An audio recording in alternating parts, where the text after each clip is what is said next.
Imam Ali punya sumbangan dalam 3 bidang ilmu. Jadi dia punya sumbangan dalam bidang ilmu rasional atau intellectual sciences. Ada juga sumbangannya di bidang empirical sciences atau yang sekarang dikenal dengan positivist sciences, ya, objective sciences, ya. Science objektif. Juga di dalam ilmu-ilmu instrumental, ilmu-ilmu alat. Kita mulai dengan ilmu alat karena tidak bisa memahami 2 ilmu ini, 2 warisan ilmu ini tanpa kita memiliki ilmu alat yang bagus dan canggih dan mumpuni. Banyak orang mengira bahwa bahasa itu hanya kesepakatan. Tidak benar. Bahasa itu ada kaidah. Oh gitu. Tidak benar bahasa itu sekedar kesepakatan. Bahasa itu ada kaidah-kaidahnya. Bahasa Arab. Kaidah itu kesepakatan, Ustaz. Kaidah itu bisa ditentukan, ya, berdasarkan pada logika. Karena bahasa itu kan tentang kata. Tapi kata itu mewakili apa? Makna. Makna itu apa? Logika. Ya. Konsep. Konsep. Yeah. Ya. Untuk mendapatkan cara metode berpikir yang benar, kita perlu logika. Metode berpikir yang benar itu tentang makna-makna, tentang konsep-konsep. Yeah. Lalu dalam rangka kita berbahasa, berkata-kata yang benar, mengutarakan makna-makna yang benar, kita perlu bahasa.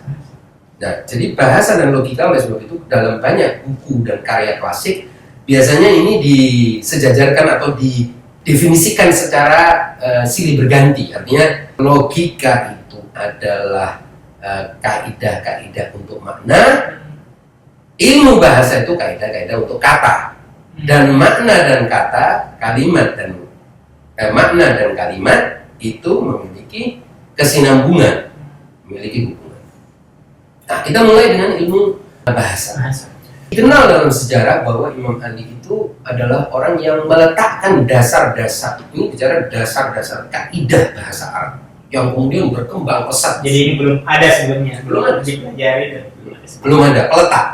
Mungkin kita bisa bicara seperti Aristoteles meletakkan dasar-dasar logika dan kemudian dikembangkan. Tapi dasar-dasar bahasa Arab. Dan bahasa Arab ini bahasa Al-Quran, bahasa wahyu, bahasa yang luar biasa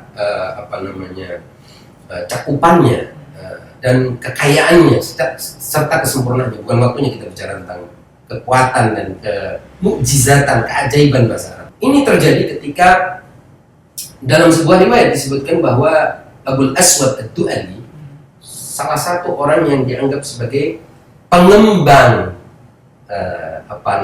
kaidah-kaidah dari Imam Ali ini, bertemu dengan Imam Ali dan melihat, ya kan? Jadi Imam Ali ini jalan di suatu tempat karena dia kan pindah dari Madinah ke Kufah. Di Kufah banyak orang asing. Ya, Kufah ini karena kan beda dengan Madinah, sekitarnya Arab. Kalau Kufah bertetangga dengan Bilad Furs atau negara-negara Persia. Negara-negara Persia itu dulu mencakup di dalamnya Iran, Afghanistan, Pakistan, India, dan juga sampai kepada Asia Asia Tengah, Asia Timur. Nah, Imam Ali kemudian masuk ke pasar dan melihat orang berbicara bahasa Arab secara lahan, ya. Lahan itu artinya secara tidak metodis, tidak sesuai. Maka Imam Ali mengatakan bahwa aku ingin mengajarkan kepadamu kaidah bahasa Arab, nanti engkau sempurnakan. Lalu Imam Ali mengatakan, kemudian Abul Aswad Imam Ali bilang, nanti aku akan tuliskan. Ingat ya, aku akan tuliskan. Beberapa hari kemudian dia bertemu dengan Imam Ali dan menemukan Imam Ali menulis dalam satu garis. Tulisannya Bismillahirrahmanirrahim. Al-kalimatu ismun wa fi'lun wa harfun. Jadi Bismillahirrahmanirrahim, kalimat atau kata itu, kata dasar, itu adalah isim, fi'il, dan huruf.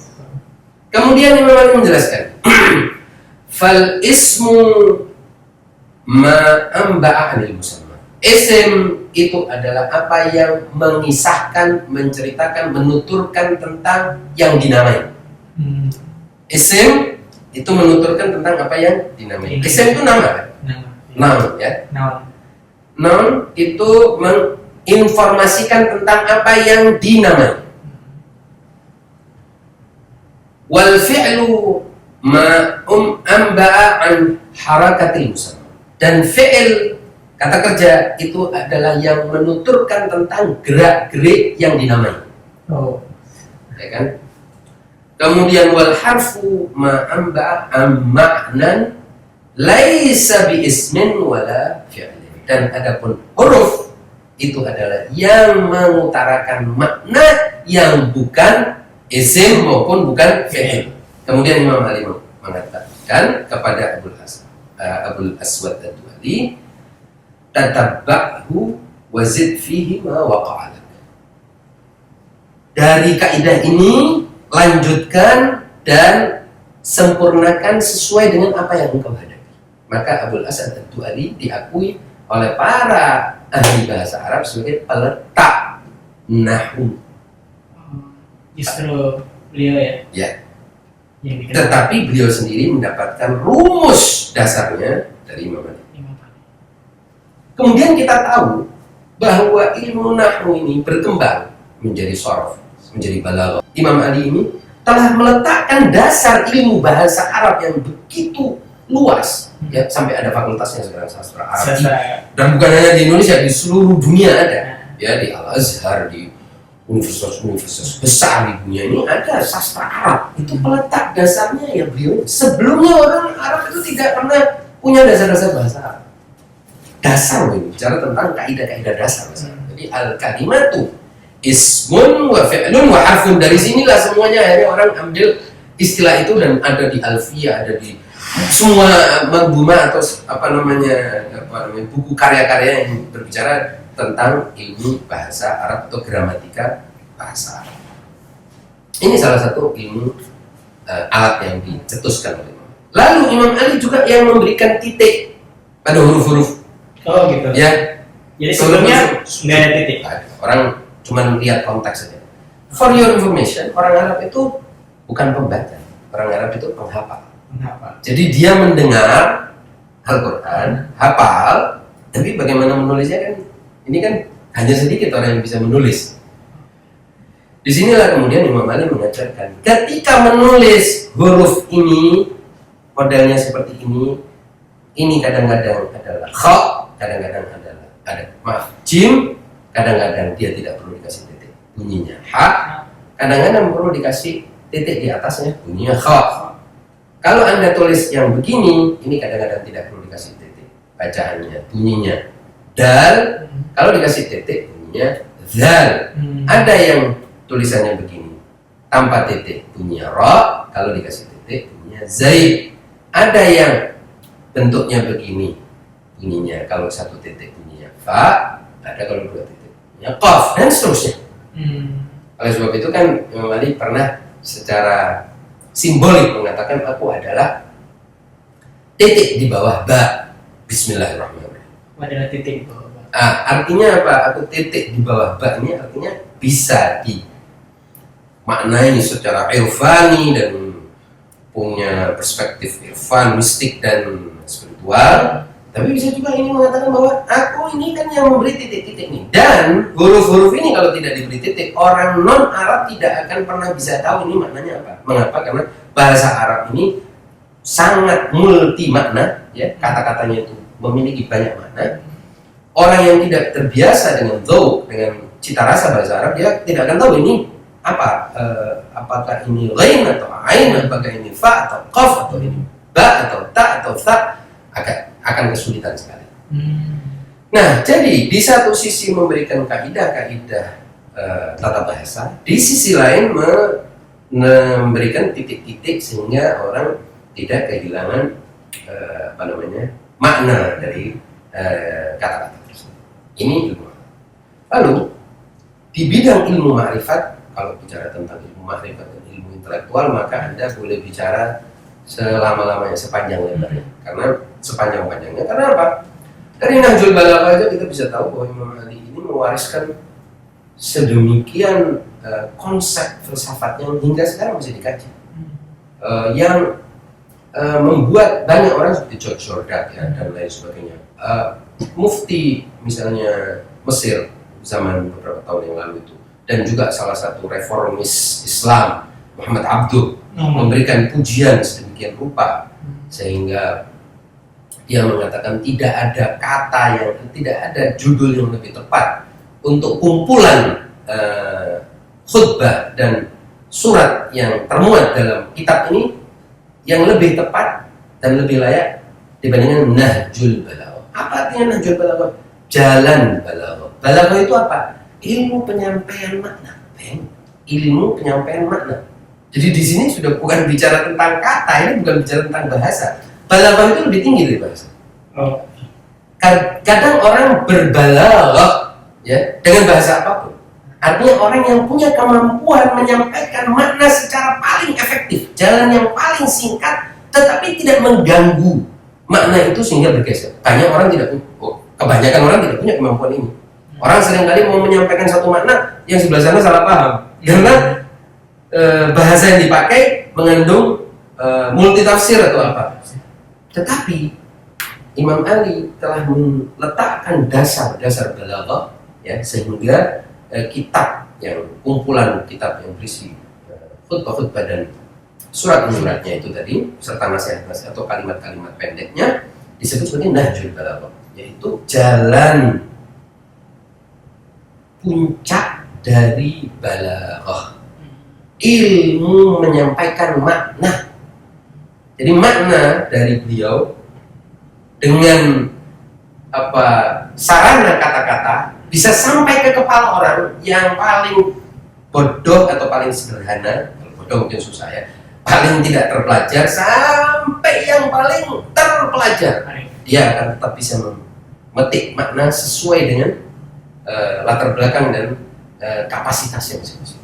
Ini luar biasa. Ini makanya ilmu balaghah kemudian dipelajari di dalam salah satu warisan ilmu khas atau orisinal dalam Islam itu adalah ilmu balaghah, ilmu penyampaian makna. Lalu Imam Ali juga dikenal sebagai orang yang meletakkan ma'rifatullah. Itu tadi saya awal sudah sampaikan, khutbah pertamanya tentang bahwa awal agama ini adalah ma'rifatullah. Saya sendiri tidak tahu apakah ada sebelum Imam Ali orang menggunakan istilah ma'rifatullah. Tapi setelahnya bertumpuk-tumpuk orang menggunakan istilah ma'rifatullah, baik itu buku tasawuf, buku-buku filsafat, buku-buku teologi. Ma'rifatullah ini jadi barang yang sesuatu yang terpakai terus. Dan Imam Ali orang yang pertama meletakkan itu. Awal din ma'rifatullah ini sendiri ternyata ma'rifat. Gitu ya. Nah, ini maka Anda bisa bicara. Terus kemudian dalam sistem pemerintahan, sampai sekarang akhirnya diadopsi oleh PBB dalam beberapa tahun yang lalu, dan ada seremoni khusus mengenai ini, yaitu surat dia kepada Malik al-Ashtar, di mana dia menentukan sistem gubernurnya di Mesir dan memberikan satu pedoman pemerintahan standar sekarang ini standar modern. Oleh sebab itu diadopsinya kan baru-baru ini di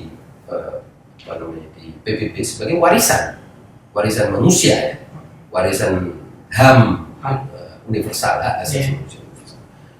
Di mana beliau meletakkan mulai dari bagaimana memimpin, hak-hak pemimpin, hak-hak rakyat, dan membagi-bagi rakyat itu terbagi menjadi segmen militer, sipil, buruh, pekerja keras, ini semuanya lengkap. Tidak ada satupun bagian dari pemerintahan modern yang tidak dibahas dalam surat.